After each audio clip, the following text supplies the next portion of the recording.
A life and spiritual coach, speaker, and recently published a book entitled Transformation of Evil. She writes about transmuting negative evil energy into a positive experience by not allowing evil to have power over us. Debra's acronym for evil is Elevating the Vibrations of Love. She writes that your gift to the world is to show others how to transform chaos, change, and fear to get what you want out of life. She says that fear is false evidence appearing real. Debra will share with us her 8 tools for feeling comfortable living with chaos. Debra Redman is also an LMT, medical massage therapist, and she'll have her contact information available to her. Ladies and gentlemen, evening speaker, Debra Redman.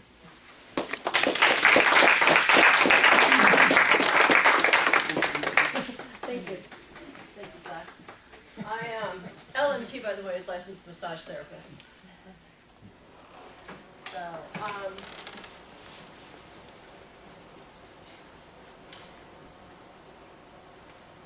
want you to just take a moment, because you're all dowsers, and you're in that space of being able to feel through things. And one of the things that has become so interesting since I have published my book is the reaction I get when I tell them the name of it. So I would like you to take just a moment to listen to it and let it resonate with you, because it's that vibration, it's that perspective that is going to determine whether or not you're going to hear what I'm going to tell you. Okay? And so let's work with that just a little bit. The name of the book is Transformation of Evil.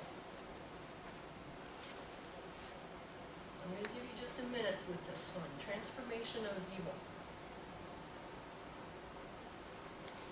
What's the first word you heard?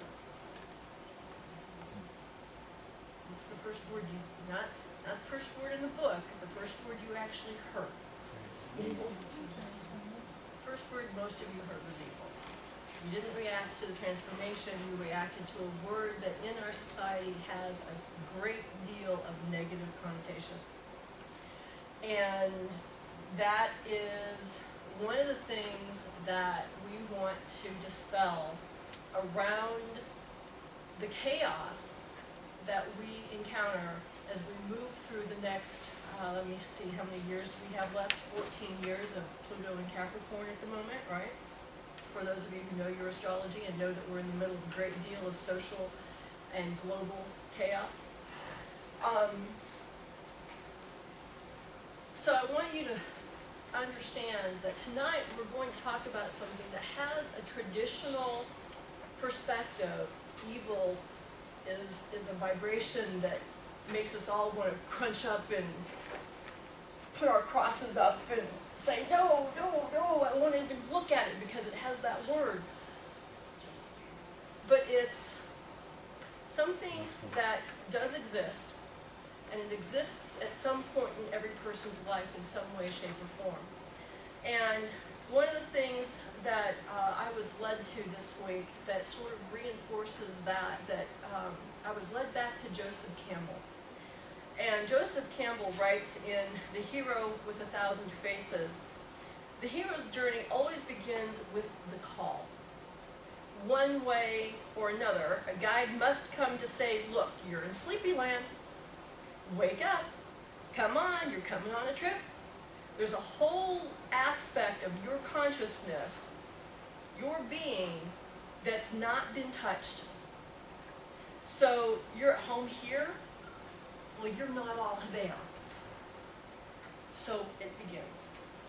The herald or announcer of the adventure is often dark, loathly, or terrifying, judged evil by the world, yet if one could follow, the way would be opened through the walls of day into the dark where the jewels glow. So we're about to take a ride into exploring chaos and what that means. And how do we live through our chaos in a way that is constructive and beneficial, not just to ourselves, but to everyone we come in contact with. Because the beautiful part about this adventure is that even though it may be an adventure that feels like it's pulling us off of what we thought our path was, I'm trudging along, I'm going, yeah, I'm on the road, I'm doing what I'm supposed to do, and then wham! I'm in contact with chaos. Now the goddess Chaos, out of Jungian theory, out of Greek mythology, has two faces. One face is of the light. The goddess Chaos always brings with her positive energy. It may not look positive, but it's always designed to break up those institutions, to break up those tribal belief systems, to break up everything in your life, those foundations that no longer serve you. That's of the light. The other face she had in mythology is strife. And strife is the negative side of chaos. That is the energy that is hard. Everything about moving through your chaotic experience is terrible, awful, I'm never going to get through it, it's the worst thing that ever happened to me, and I'll never recover from it. What I've learned is that chaos never comes without bearing gifts of some kind. And that's why, over the years, I've learned to embrace her.